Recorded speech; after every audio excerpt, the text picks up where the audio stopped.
Hello, welcome back to another video. My name is Gemma and today I'm going to be doing day 3 of wrapping up 3 months worth of reading in 3 days. I have Rudy down here, I have Charlie over there. There is chaos everywhere and I'm trying to film a wrap up, so we'll see how that goes. Rudy was sitting on my notes.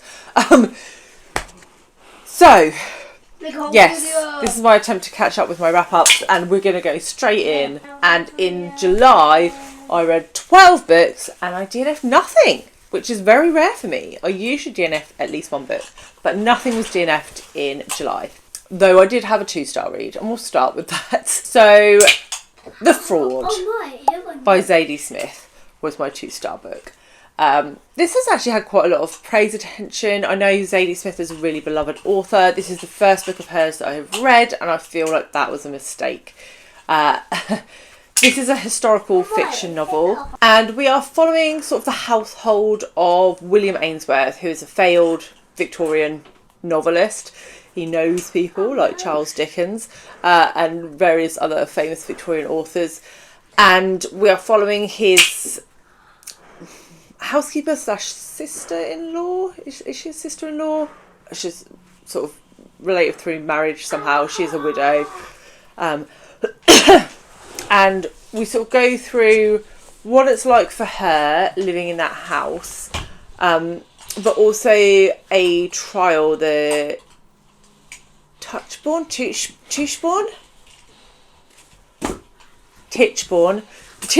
trials, where a guy is basically claiming to be the son of someone rich and is due to inherit a load of money. Is he, isn't he? And our main character is following his trial as well. Honestly, I just thought the whole thing was quite boring. The trial itself was quite fun to follow, I suppose, but by that point I was already quite switched off from the book. The writing style didn't work for me. Zadie Smith was very much writing it as if it were a Victorian novel, so it felt very classic-y to me. So possibly if you are bigger classics fan, if you're a fan of people like Dickens, perhaps you would get on better with the writing style than I did. I detest Dickens. I think he's the most boring writer to have lived. So it really wasn't my jam at all. Would not recommend. And no. It was a hard no from me. I would not, no. Then we move into 3-star reads, and I read Council of Dolls by Mona Susan Power, who is an Indigenous American author? Canadian author? I can't remember, North American. And this is an Indigenous story. It was shortlisted for the Carol Shields Award this year, and it sounded really interesting. It follows multiple generations, female generations of a family, and each generation has like a doll that talks to them and I suppose gives them advice. And we sort of see, it starts with sort of like the current generation as the now timeline, and then we go back and see her mother and her grandmother, and we sort of understand how her family has come to look the way that it looks. There were parts of this that I really enjoyed, but it just, something about the way it jumped through the generations didn't quite work for me, which is odd because I love a multi-generational story, but it was quite jarring. It didn't smoothly transition into the next generation. It was like, okay, we're finished with this one, we're going to go to a different one now. And I found that quite jarring. And I feel like it kind of went the wrong way because it went backwards. I think it would have worked better if it had gone from historical to current. So yeah, unfortunately it didn't quite work for me. I would say if you're looking for a book like this, Five Little Indians did a much better job. Yeah, this one was very average for me, I'm afraid. So yeah. Then I have a poetry collection, Bright Fear by Mary Jean Chan. And I'm not a massive poetry person, so all of my poetry reviews, if you're a poetry person, take them with a massive pinch of salt. If you're not a poetry person, you might have similar opinions to me. But I enjoyed this. It was Mary Jean Chan looking at what it's like being dual nationality and almost not fitting in either place and what that looks like, and also queerness on top of that. So some of the poems I thought were really insightful and I really enjoyed them. Some of them were just way over my head and I just read words on a page and they didn't really do anything for me. But overall I thought the collection worked really well. I do prefer it when collections are quite linked, and that was the case for this. But yeah, I struggle to rate poetry really, because very few poetry collections actually sort of make me feel anything. So yeah. Then I read Broken Threads, My Family from Empire to Independence by Husain, which I also gave 3.5 stars to.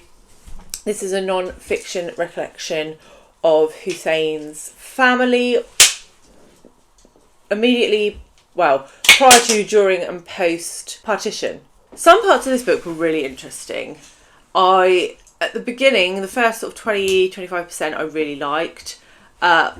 Unfortunately, she went a bit deep into like the Indian politics and India and British politics. For me, I wanted more of the family story, and it felt more of the overall political story behind partition.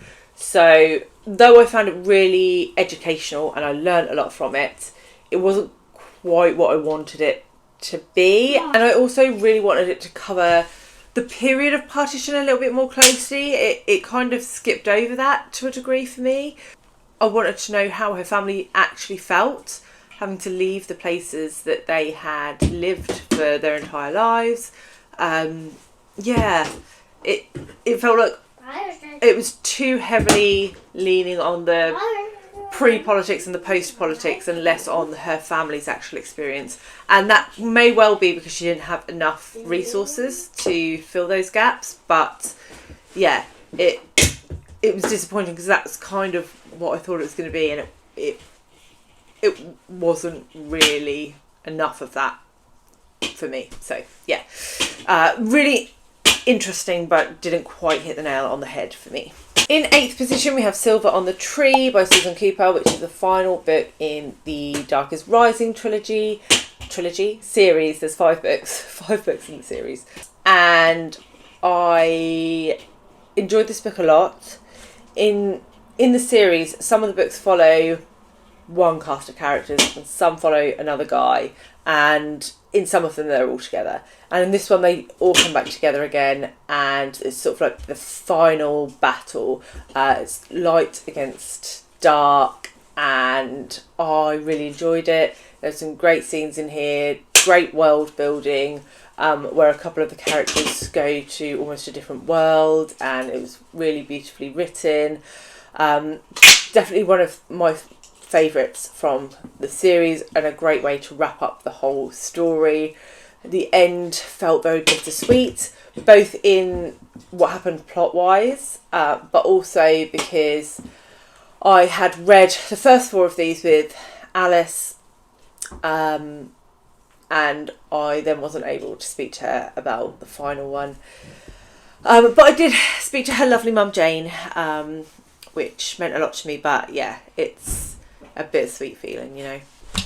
And I gave that 4 stars. So moving on to 7th position, and this is also 4 stars, I have Clementine, Volume 2 by Tillie Walden.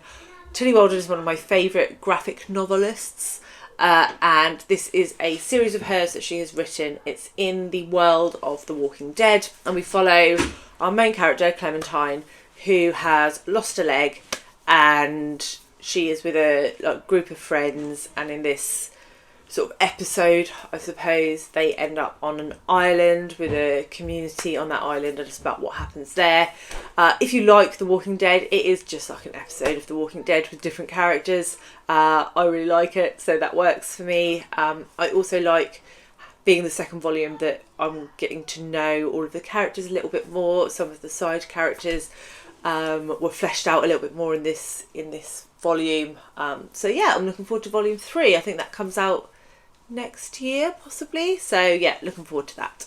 Sticking with 4 stars, we have The Mountain in the Sea by Ray Nayler, which is a sci-fi novel, and it was shortlisted for the Arthur C. Clarke Award. about super intelligent octopuses. So we are in Vietnam, and we follow a marine biologist who is given a job on a remote archipelago to go and study the octopuses there and see if they have developed a form of language. It's actually multiple perspectives, so we follow several different perspectives within this, and it doesn't become clear until quite near the end how all of these, I think there's 3 perspectives, link, and I found that quite satisfying at the end. Well, in the middle actually, when you start to put some of the links together and you're like, oh, I see how that's connected, or I can see where that's going. I thought that was really well done. I really enjoyed it. Really fun read and very plotty and very engaging, and kept me wanting more right to the end. So if you like a plotty sci-fi that makes you think and has sort of some mystery elements to it, then yes, this one is definitely for you. In at number 5, I have Legends and Lattes by Travis Baldree. I think I'm the last person on the planet to read this book. But if I'm not, we follow an orc who has decided to give up the mercenary world and set up a coffee shop in a town that has never heard of coffee. And so our orc is trying to do this new life, and she's set up this coffee shop, and obviously there's some things that are working against her. It is very soft, it is very light.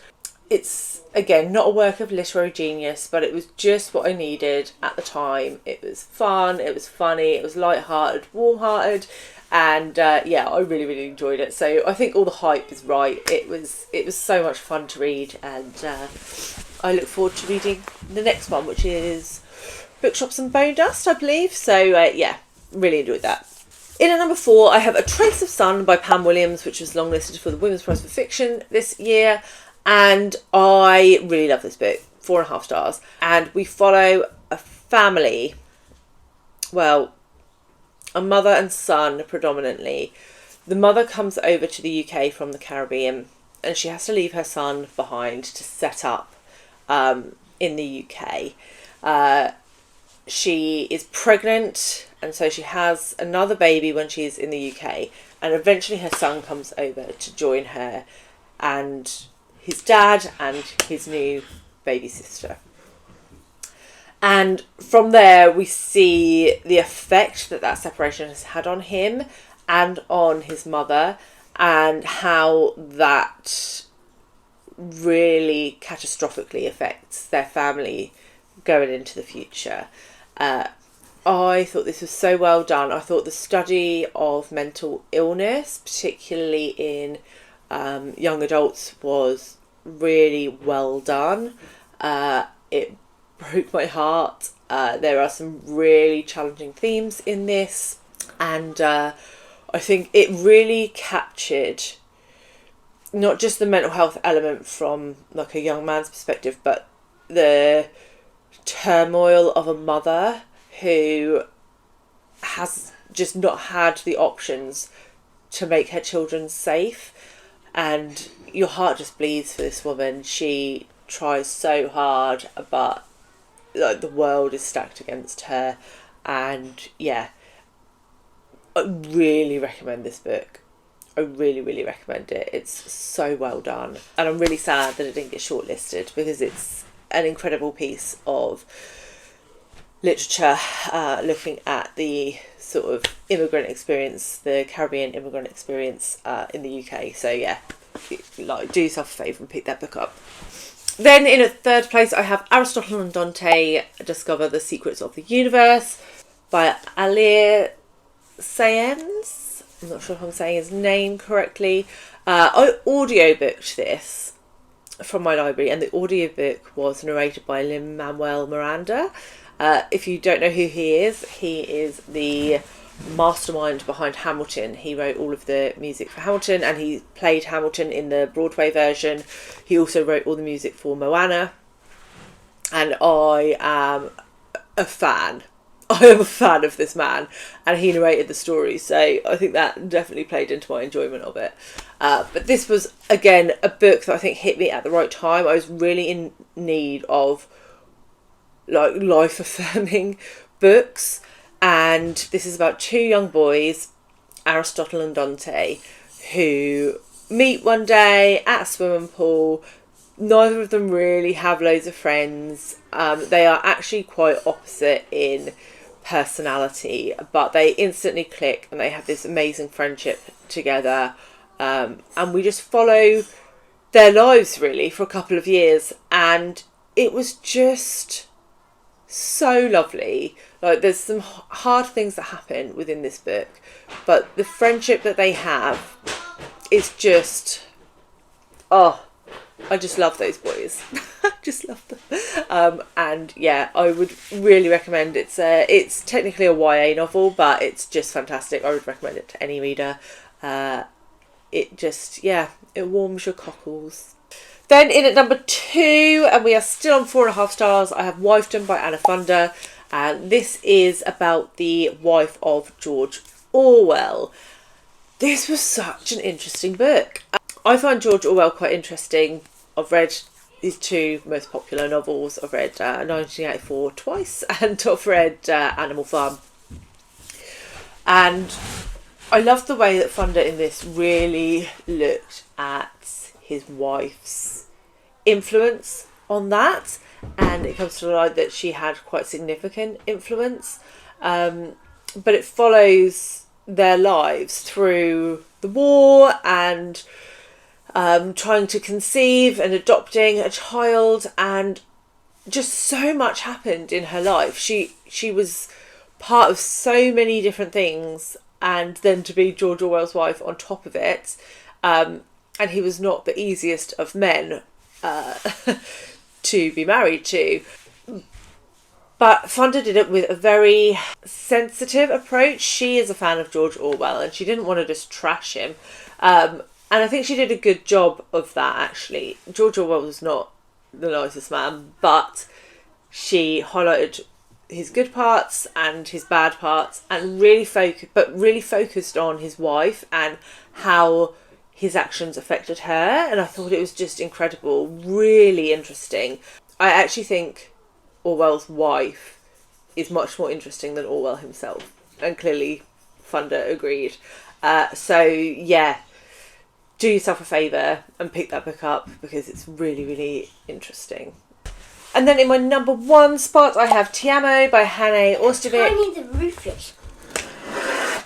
Translated by Martin Aitkin. I have done a solo review for this. It's called something like I Found a Hidden Gem, because I hadn't heard anyone else talk about this book before, but I picked it up on a whim. I think I'd got it out from the library, and the library were going to take it back, and I think they weren't going to keep it on the Libby app.